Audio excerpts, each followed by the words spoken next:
প্রিয় দর্শক বন্ধুরা, আশা করি সবাই ভালো আছেন। আমিও ভালো আছি। আমি শিলামণি। আজ আমি তৈরি করব মটরশুঁটি দিয়ে খুব সুন্দর একটা রেসিপি। এই জায়গায় নিয়েছি 200 গ্রাম মটরশুঁটি, নিয়েছি একটা কাঁচা লঙ্কা। এবার একটা মিক্সার জার এনে মটরশুঁটিগুলো এতে দিয়ে দিচ্ছি। দিয়ে দেবো আমি সামান্য জল আর একটা কাঁচা লঙ্কা। দিয়ে দিচ্ছি খানিকটা ধনেপাতা কুচি। ঢাকনা বন্ধ করে দিলাম মিক্সারের। এবার পেস্ট করে নিয়ে এসেছি। এরকম ভাবে পেস্ট করে নিয়ে আসতে হবে। দিয়ে একটা বোলে ঢেলে নিয়েছি। দিয়ে দিচ্ছি আমি 3খানা ডিম। ডিমগুলো আমি এতে ভেঙে দিচ্ছি।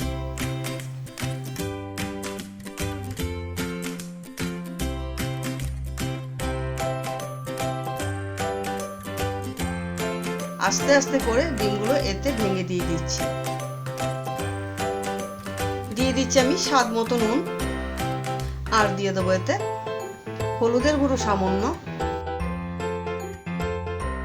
দিয়ে দিচ্ছি শুকনো লঙ্কার গুঁড়ো সামান্য, বেসন 2 টেবিল চামচ।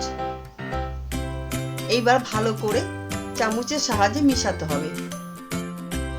খুব সুন্দরভাবে মিশিয়ে নিতে হবে, যেন ভিতরে ডেলা না পাকিয়ে যায় বেসনের। গ্যাস জ্বালিয়ে আমি একটা তাওয়া বসিয়ে নিয়েছি। তাওয়াটা গরম হওয়ার পর দিয়ে দিতে হবে 1 টেবিল চামচ সরিষার তেল। মিশ্রণটা এতে ঢেলে দিচ্ছি। খুব সুন্দরভাবে মিশ্রণটা সমান তালে ঢেলে দিলাম। এইবার আমি 3 থেকে 4 মিনিটের মতো ঢাকা দিয়ে রাখবো।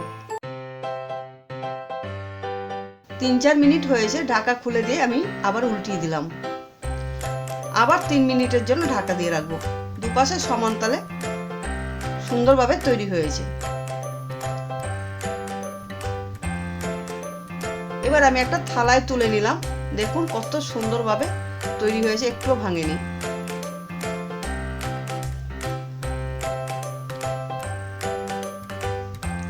এইবার ছুরি দিয়ে আমি সমান তালে কেটে নেব।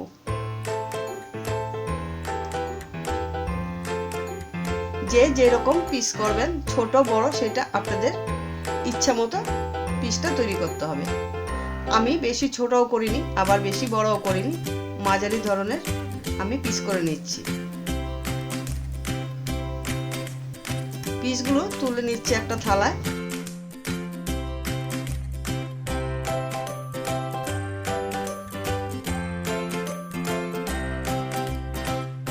এইভাবে সম্পূর্ণ আমি কেটে নেব। গ্যাস জ্বালিয়ে আমি একটা কড়াই বসিয়ে নিচ্ছি। কড়াইতে দিয়ে দিচ্ছি আমি 2 টেবিল চামচ সরিষার তেল আর 2খানা আলু।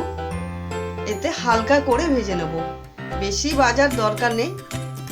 জাস্ট কাঁচা আলুর গন্ধটা যেন না থাকে। দিয়ে দিচ্ছি স্বাদ মতো নুন আর সামান্য গুঁড়ো হলুদ। এরকম নাড়াচাড়া 2-3 মিনিটের মধ্যে আমার আলু ভাজা একদম তৈরি হয়ে যাবে। আলু আমি ভেজে নিয়েছি হালকা করে। আলুগুলো এবার আমি তুলে নিচ্ছি।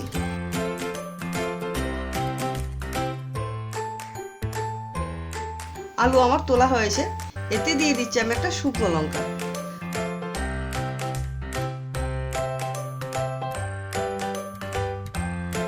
শুকনো লঙ্কা দিয়ে একটু নাড়াচাড়া দিয়ে নিলাম। দিয়ে দিচ্ছি আমি সামান্য সাদা জিরে।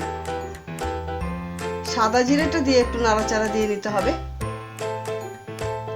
এতে দিয়ে দেবো আমি তেজপাতা, 2টো দারচিনি আর 2টো লবঙ্গ আর 2 পিস ছোট এলাচ।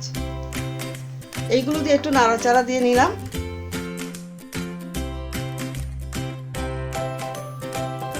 এতে দিয়ে দিচ্ছি আমি 1/2 চা চামচ রসুন বাটা, 1/2 চা চামচ আদা বাটা। এইবার নাড়াচাড়া দিয়ে আদা রসুনের ঝাঁজটা আমি কাটিয়ে নিচ্ছি।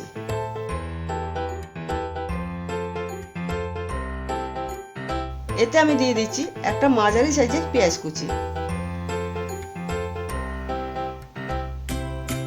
পেঁয়াজ কুচিটা দিয়ে একটু নাড়াচাড়া দিয়ে নিতে হবে। দিয়ে দেবো আমি 1 টেবিল চামচ জিরে বাটা, আর 1 চা চামচ দিয়ে দেবো শুকনো লঙ্কা বাটা। ঝাল নুন আপনাদের স্বাদ অনুযায়ী দেবেন। আর দিয়ে দিচ্ছি 1/2 চা চামচ গুঁড়ো হলুদ, স্বাদ মতো নুন। মশলা এবার ভেজে নেব।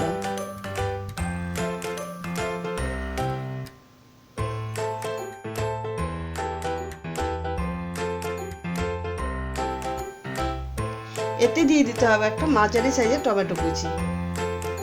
এবার ভালো করে মশলাগুলো ভেজে নিতে হবে। দেখুন মশলা থেকে কিন্তু তেল বেরিয়ে আসছে। এতে দিয়ে দেবো আমি 1/2 কাপের মতো জল। জল দিয়ে ভালো করে একটুখানি 2 মিনিট কষিয়ে নেব।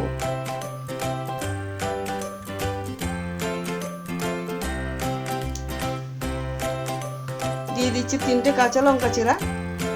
এই রান্নাটা কিন্তু গরম ভাতের সঙ্গে খুব ভালো লাগবে, আর রুটি পরোটার সঙ্গে কিন্তু ভালো লাগবে।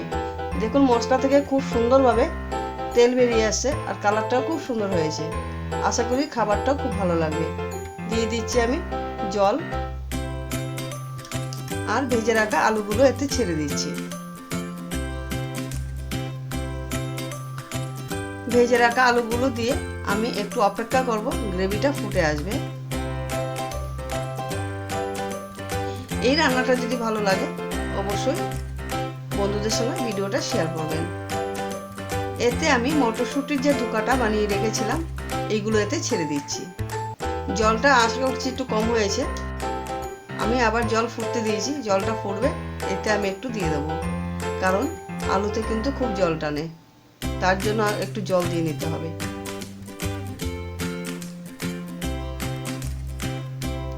এই রান্নাটা যদি ভালো লাগে অবশ্যই আমার চ্যানেলটিকে সাবস্ক্রাইব করবেন, লাইক করবেন, শেয়ার করবেন, কমেন্ট করবেন, তাতে কিন্তু একদমই ভুলবেন না। আমি আবার নতুন নতুন রান্না নিয়ে হাজির হব। দিয়ে দিচ্ছি আমি সামান্য গরম মশলার গুঁড়ো। গরম মশলার গুঁড়ো দিয়ে আমি আবার মিশিয়ে দিচ্ছি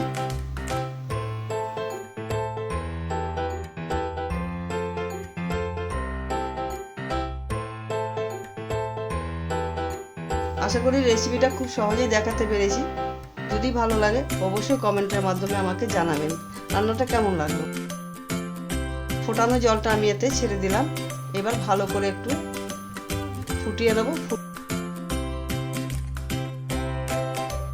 ফুটিয়ে আমি এবার নামিয়ে দেবো, একটা ডিশে পরিবেশন করে দেখিয়ে দেবো। আশা করছি রান্নাটা খুবই স্বাদ হবে, দেখতে খুবই সুন্দর হয়েছে। আজ এই পর্যন্ত রইল। ভালো থাকবেন, সুস্থ থাকবেন। ধন্যবাদ।